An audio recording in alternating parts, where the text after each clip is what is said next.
Саламатсыздарбы, урматтуу студенттер, эжелер, агалар, карындаштар, энелер, урматтуу окурмандар.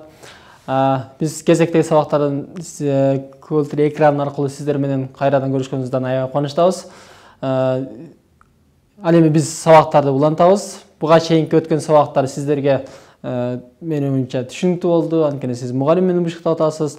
Биз кайра айтып атабыз. Ал эми сизге бир жолу угуп түшүнбөсөңүз жалат болбоңуз, экинчи жолу угуп түшүнбөсөңүз дагы жалат болбоңуз. Акырын албетте жылыш болот, өзгөрүү болот. Сиз буга чейин деле өзүңүз бир өткөнгө анализ кылып көрсөңүз, биринчи сабактарыңызда сиз анын баарын түшүнө албай аттыңыз эле, маанисине жетпей аттыңыз эле, бир убакыттын өтүшү менен акырын ал нерсе сизге баары аян болду, түшүнүктүү болду. Ал эми түшүнбөй калбай турган эч нерсеңиз болбойт буюрса. Ал эми биз буга чейин өткөн сабактар сиздерге тааныш. Биринчи I, we, they, he, she, it. Ошол ата тошту өттүк, андан кийин түдүн өттүк. I work, do I work, I don't work. Андан кийин me, him, her дегендер өттүк. Анан why, how, when, what, where дегендер өттүк. Андан кийин into, from, I live in Osh, I go to Osh, I come from Osh деген өттүк. Андан кийин тескери суроо. Don't you work, doesn't you work, didn't you work деген өттүк. Андан кийинкиси биз убакыт өттүк. AM, PM, past, to, future дегендер ушуларды өттүк. Андан кийин биз өткөндөрүбүз тескери суроонун экинчи жолу. Ошондойбу деген. You work, don't you? Сен иштейсиң, ошондойбу. He comes, doesn't he? She comes, doesn't she? Деп ошентип үйрөндүк. Андан кийин to have өттүк. I have, do I have, I don't have. Анан must. To have'дин экинчи варианты. I have I not. Анан must өтүңүздөр. I must I must not. Ушунун экинчи варианты I have to, do I have to, I don't have to. Андан кийин биз 80 миң сөздү үйрөндүк. 80 миң сөздү үйрөнгөндөн кийин сөздүн кантип жаттоонун 3 жолун. Образ, ассоциация, анан дагы кайталоо жолун үйрөндүк. Андан кийин биз үйрөнгөндөрүбүз бул фонетика. Фонетика кантип окуунун эрежесин. Аны биз буга чейин 6 үндү тамганын ачык мун, жабык мында, рдан алдын, реден алдын келсе кандай окулушун акыркы сабакта үйрөнгөнбүз. Ал эми ошол акыркы сабакта өткөндөрүбүз эмне болду? Биз биринчи англис тилинде 26 тамга бар экен, анын 20сы үнсүз, 6сы үндүү деп өткөнбүз. Андан кийин 2 тамга бир добушту берет экен деп үйрөндүк. Ал эми C менен Gден кийин E, I, Y 3 тамга келе турган болсо C, G, калганчыларда K, G болуп окулат деп үйрөндүк. Ал эми мисалдар келтирилди. Ал эми S'тин алдына үндүү тамга туруп, бирок андан кийин уре, ион келе турган болсо, ал Ж болуп окулат. Division, pleasure деп мисал келтирдик. Ал эми 2 үнсүз тамга катар келсе анын бирөөсү гана окулат экен. Ал эми сөздүн акырына келген И тамгасы ал окулбай калат экен дедик. Ал эми TH кеде The-га жакын, кеде С. The болуп окулат экен. The болуп окулушу бул this, that, those деген бир ондой сөз бар экен. Ошол жана дагы 2 үндүү тамганын ортосуна келе турган болсо, The-га жакын окулат экенбиз. Аны окуш үчүн тиш, жогорку тиш менен таңдайдын ортосуна тилдин учун коюп, The деп айтат экенбиз дагы. Калган үчүнүн бүт баргы Th. Ал 2 тиштин ортосуна тилдин учун коюп, оозду толтуруп Thanks деп айтат экенбиз.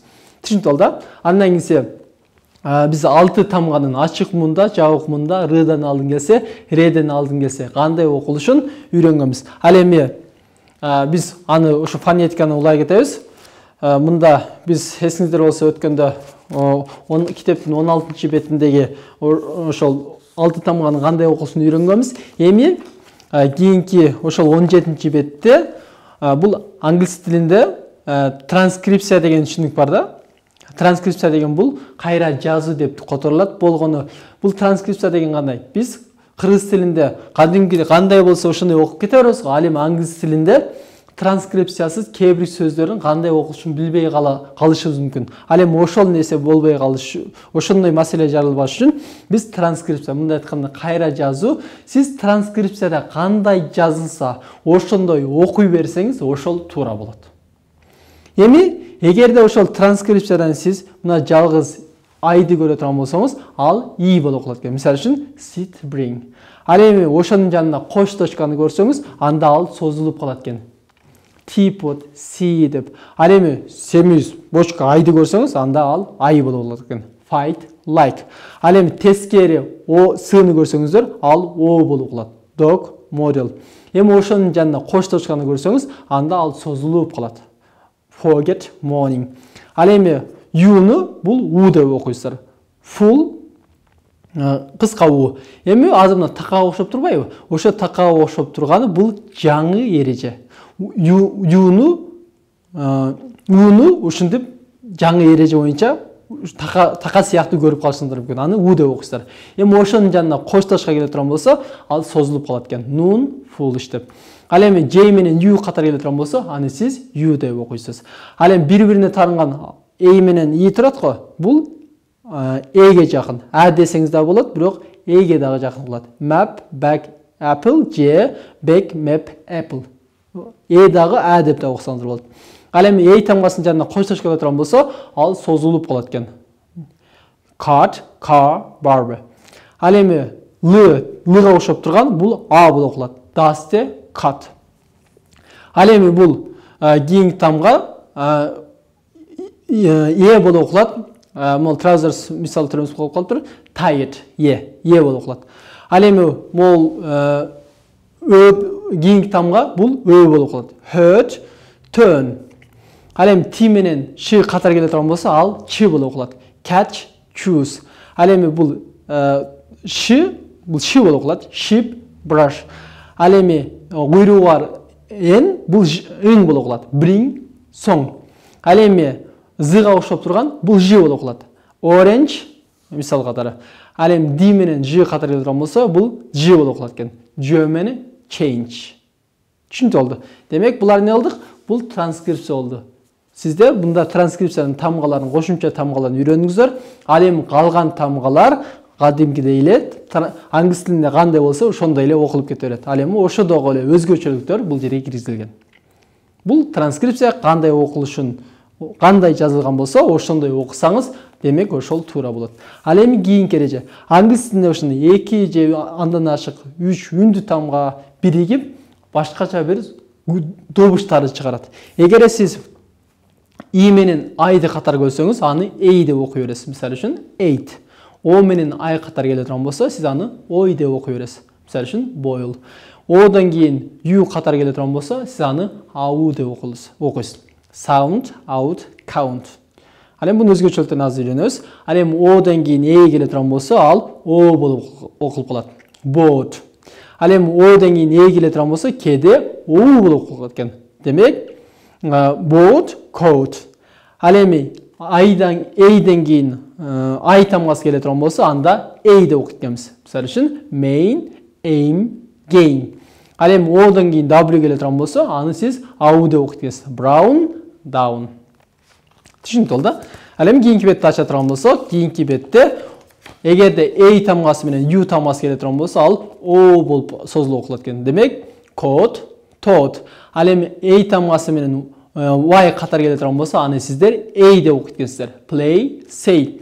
Ал эми I менен A катар келе турган болсо, аны сиздер IA деп окуйт экенсиздер. Idea, ideal. Ал эми Айдан кийин Р келе турган болсо, сиздер AE деп окуйсуздар аны. Fire, tire. Ал эми кийинкиси Эя болуп окулат. Дея, heya. Ал эми Одан кийин Р келе турган болсо, аны сиз О деп окуйсуздар. Мо. Ал эми кийинкиси Ава болуп окулат. Демек эмне кылдык? Биз азыркы үйрөнгөндөрүбүз булар 2 же андан ашык үндү тамганын башка бир добуштарды чыгарылышын, өзгөчөлүктөрүн үйрөндүк. Ал эми кийинкиси айтат, эгерде деп атат, Айдан кийин L'ди келе турган болсо, ал Ild болуп калат. Мисалы үчүн child. Ал эми Айдан кийин N'ди келе турган болсо, ал Aind болуп калат. Kind, find. Ал эми Айдан кийин GH келе турган болсо, ал I болуп калат экен. Демек, light, fight. Одан кийин L'ди келе турган болсо, ал old болуп калат экен. Демек, cold, sold. Эми бул жерде өзгөчөлүк, караңыздар. Эгерде деп атат, О Удан кийин бир гана 2 тамга N, T 2 тамга келе турган болсо, анда ошол Ау болуп калат экен. Мисалы үчүн sound, out, found, count. Сиздер аны count, sound дебейт экенсиздер. Себеби эмне болот? Оудан кийин болгону 2 тамга гана келген учурда. Ал эми 2 Одан кийин бир гана 2 тамга же дагы D 3-чү тамга катар келе турган болсо, анда сиздер аны созуп окуйсуздар. Мисалы үчүн cool, soon, moon. Демек NL жана дагы D тамгасы.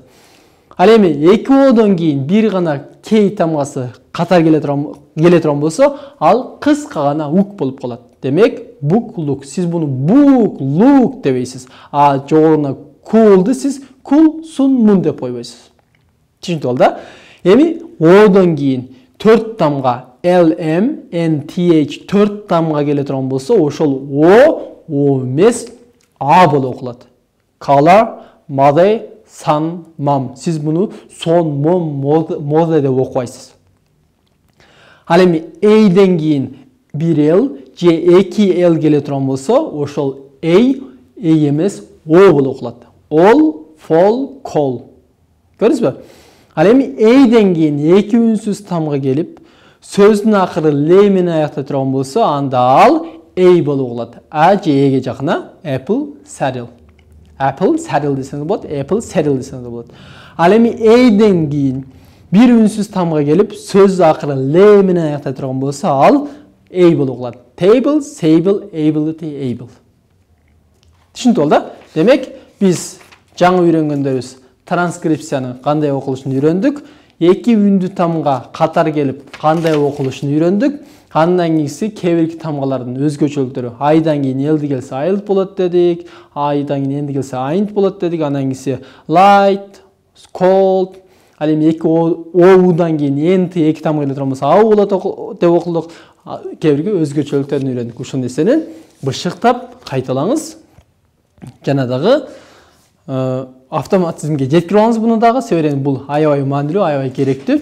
Эми биз буюрса бул фонетиканы үйрөндүк. Биз буга чейинки үйрөнгөндөрүбүз бүт барыгы не болду? Биз фонетиканы үйрөнгөнүбүз максат. Эми биз бүгүнкү сабактан кийин to be системасын өтөбүз. Эми to be системасын өткөнгө чейин ушу фонетикаларды бышыктап жеткирип алдык. Ал эми ушул эле учурда буга чейин өтүлгөн темалар бүт баарын кайталап to be'ге өткөнгө чейин бул жагы бышыктоо максат болчу. Ал эми сиздерде бышыктадыңыз, кайталадыңыз. Албетте бул нерсе дагы алды кайталоо болуп тура берет. Тырымсыз аракетти таштабаңыз. Себебинде сиз максатыңыз чоң, алдыга максат койгонсуз, максаттарды жазгансыз, анын атыштыктары бар. Аны окуганды кез-кезде кайталап турганды жана дагы эмне үчүн окуп жатканыңызды, ошо ата-энеңиз, бир тууган жакындарыңыз сизден үмүт кылып атканын унутпаңыз. Ал эми буга чейинки өтүлгөн нерсенин бүт баарын грамматиканы кайталаңыз. Эртеңки күнгө тапшырма буга чейинки баардыгын бышыктап автоматически жеткирип келиңиз. Кийинки сабактан биз баары даяр болсо, буюрса, эгерде сиздер даяр болсоңуздар, анда биз to be кийинки системага өтүп кете беребиз. Анда эмесе кийинки сабакка чейин сизге ийгилик, сабыр, аракет кылабыз. Ал эми кийинки сабакта сиздерден мыкты даярдык күтөбүз. Кийинки сабакта көрүшкөнчө.